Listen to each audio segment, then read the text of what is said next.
"Get your hands off that board. You don't belong up there." The room went quiet.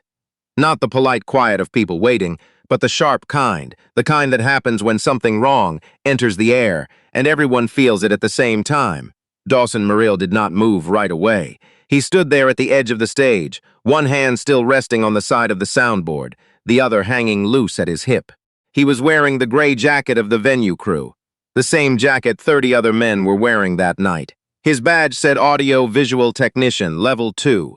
His shoes were scuffed at the toe. There was a small tear at the left shoulder seam of the jacket that no one had bothered to fix. Fletcher Gould had noticed all of it. Gould was the kind of man who noticed things like that. He noticed frayed collars and worn heels, and the way a person's posture changed when they realized they were being watched. He had built 3 telecommunications companies and sold 2 of them, and he had a gift, that was the word his lawyers used. A gift for reading rooms. For knowing exactly who mattered and who did not. Dawson Merrill in that gray jacket with those scuffed shoes did not matter. I said move. Gould stepped onto the low riser, not quickly, not aggressively, of a man who has never been told no in a room he was paying for. "This is a private event. That board is not a toy, I know." Dawson's voice was low, unhurried. "I'm the one who set it up. Then you're done with it." Gould placed one hand flat on Dawson's chest and pushed, not hard enough to knock him over, but hard enough to make a point. Hard enough for the 3 catering staff nearest the stage to see it happen. Hard enough for the sound to carry, that sound. The soft thud of a grown man's chest absorbing a shove he did not ask for. Dawson stepped back, 1 step. His heel caught the edge of the riser and he grabbed the stand beside him to keep his balance. A microphone stand that swayed and then held. He looked at Gould for a moment with an expression that was impossible to read. Not angry, not frightened. Something older than both of those things. Then he walked off the stage, and everyone who had seen it looked away. The Chateau Rideau Conference Center sat on the western edge of Ottawa's Byward Market neighborhood, its limestone exterior scrubbed clean every spring, its lobby fitted with the kind of furniture that cost more than most people's rent. In January, when the temperature outside dropped to -22 and the Rideau Canal froze hard enough to skate on, the interior of the Chateau Rideau felt like a different country. Warm air, soft lighting, the smell of cedar and something floral that no one could quite name. That night, a Thursday in mid-January, the Chateau Rideau was hosting the annual gala of the Canadian Connectivity Forum. 400 guests, federal ministers, CEOs of companies with names that appeared on the sides of hockey arenas. Lobbyists and venture capitalists, and 2 former governors general who still worked the room with the ease of people who had spent decades being the most important person in every space they entered. Fletcher Gould was not the most important person in the room, but he was trying. He had flown in from Vancouver that afternoon, irritable from a middle seat he had not been informed of until boarding. Irritable from a dinner meeting that had run long, irritable in the low-grade chronic way of men who have too much money to have genuine problems and so manufacture smaller ones to fill the space. His table was near the front. His name tag was printed in the same font as everyone else's, which he had also found irritating. Gould did not know why Dawson Merrill was at the soundboard. He did not know that Dawson had arrived at 7 that morning to supervise the installation of the line array system.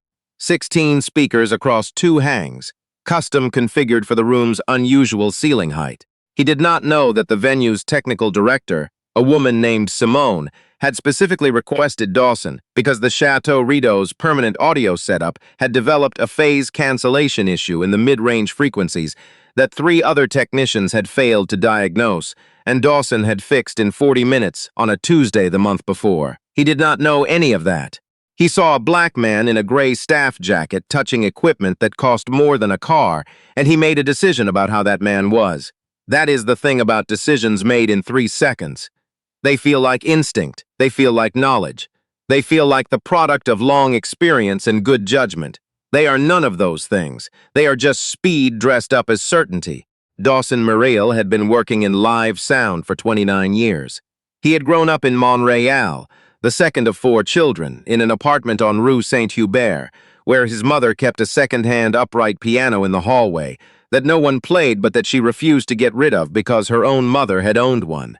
He had wanted to be a musician. He had been, briefly, a musician, guitar, mostly, some keyboard, a short period in his early 20s playing bass for a soul-funk band called the Westward Line that had done moderately well on the Montreal and Toronto club circuit before dissolving in the way that bands dissolve, through attrition and ambition and a disagreement about money that was never really about money. After that, he had drifted toward the other side of the stage. Audio work had suited him in ways performing never quite had. It was technical and precise and physical all at once. It required patience and quick problem-solving and a particular kind of listening. Not passive, not decorative, but active and analytical. The kind of listening where you were tracking 12 things simultaneously and cataloging everything that didn't belong. He had a gift for it. Not a modest gift, a real one. By his mid-30s, he was working major festival stages. Montreal Jazz, Ottawa Blues Fest, the Calgary Folk Music Festival. By his early 40s, he had mixed front of house for 3 Canadian Juno Award ceremonies and 2 national broadcast events that had gone out live to an audience of several million people.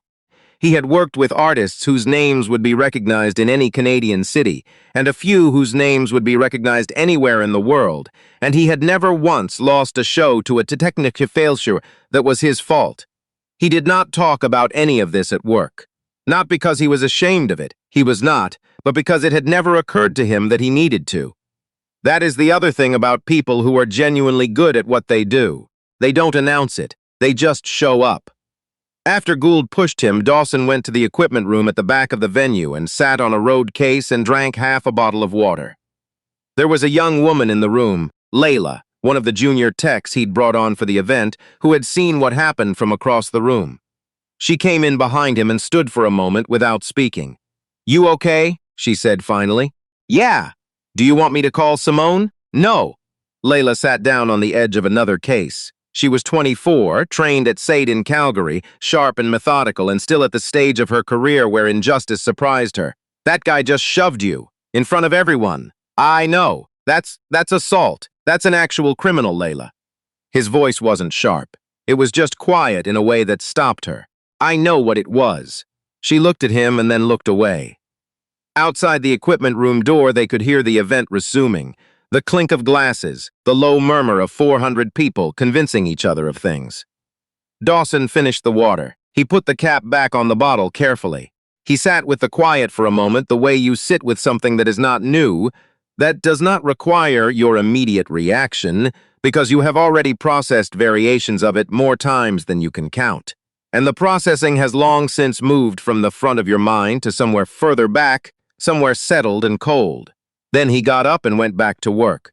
Because the show was not over. The keynote address ran 22 minutes and ended to polite applause. The dinner service that followed was salmon with a citrus glaze and a wild rice pilaf that the kitchen had prepared 600 portions of. Fletcher Gould ate 3 bites of the salmon, drank 2 glasses of a Niagara Chardonnay he found acceptable, and spent most of the dinner speaking to the man beside him, a BC senator named Wharton, about spectrum allocation policy, which was the reason Gould had come to Ottawa in the first place. He had forgotten about the man at the soundboard by the time the dessert arrived. The entertainment portion of the evening began at 9:15. A string quartet from the National Arts Center Orchestra was scheduled, 4 musicians, a short curated program, 40 minutes. They appeared on stage with the efficient quiet of people who perform for a living, arranged their stands, and began. Everything was going as planned. Until the second movement of the Dvořák. Dawson, standing at the rear of the room by the main mixing console, heard it before anyone else. A low-frequency oscillation just beneath the audible range of conversation, the kind of thing that sits at the edge of your perception and makes the room feel subtly wrong without anyone being able to say why. He had been tracking it for the past 20 minutes. He had been hoping it would resolve itself. It was not resolving itself. He pulled up the system analysis software on the tablet he kept at the console and confirmed what he suspected. The room's HVAC unit, which ran beneath the main floor on the building's north side, had introduced a resonant frequency at approximately 41 Hz that was coupling with the reinforcement system and beginning to build. Left unchecked, it would hit feedback within the next 6 to 8 minutes. In front of 6 federal cabinet ministers and the CEO of Canada's largest wireless provider. He had 2 options. He could alert the event coordinator, wait for authorization, work through the chain of command. That would take 4 minutes minimum. He did not have 4 minutes. Or he could go to the secondary patch bay, the one on the right wing of the stage, and manually insert a notch filter at the problem frequency. It would take 90 seconds. Dawson moved toward the stage. He reached the secondary panel, crouched beside it, unclipped the cover. His hands moved with the particular economy of motion that comes from doing the same thing 10,000 times. Not rushed, not showy, just exact. He pulled up the graphic EQ, identified the band, applied the cut. The oscillation died. He sat back on his heels and exhaled. "What do you think you're doing up here?" He knew the voice before he turned around. Gould was standing 4 feet away, holding a glass of wine, looking down at him with an expression that was less anger than contempt. The purer variety, the kind that doesn't need to raise its voice. "There was a feedback issue," Dawson said. "I fixed it. You were told to stay away from the stage. I was told to leave the main soundboard. This is the secondary patch bay. And if I hadn't, I don't care what it is." Gould stepped closer. "I don't know what you think gives you the right to keep showing up in spaces you're not wanted, but I'm telling you clearly, leave, now. Or I will have security remove you." Dawson looked at him for a moment. Behind Gould, the string quartet was still playing. The third movement now, the one that opens with the viola, warm and searching, a melody that has been described by people who love music as the sound of something lost being almost found. "My name is Dawson Mirail," Dawson said. He said it the way you might state a fact you expect to be disputed. Calmly, clearly. "I'm the lead audio engineer for this event. I've been working in live sound for 29 years. And you," he paused, "almost just let 400 people witness a feedback collapse on a nationally broadcast gala. I didn't let that happen." "You're welcome." Gould blinked. "I don't need a lecture from Mr. Gould." A new voice, firm and female. Simone Trepanier, the Chateau Rideau's technical director, had crossed the room in the way that people who are very good at their jobs move in a crisis, quickly without appearing to hurry. She was 47, had run technical operations at this venue for 11 years, and she had seen the entire exchange from across the room because she had been watching the stage since the Dvořák started. "This is Dawson Mirail," she said, stepping up beside him. "He's our senior contracted engineer. He's been working this system since 7 this morning." She looked at Gould with the particular politeness of someone who has decided not to say the thing they are actually thinking.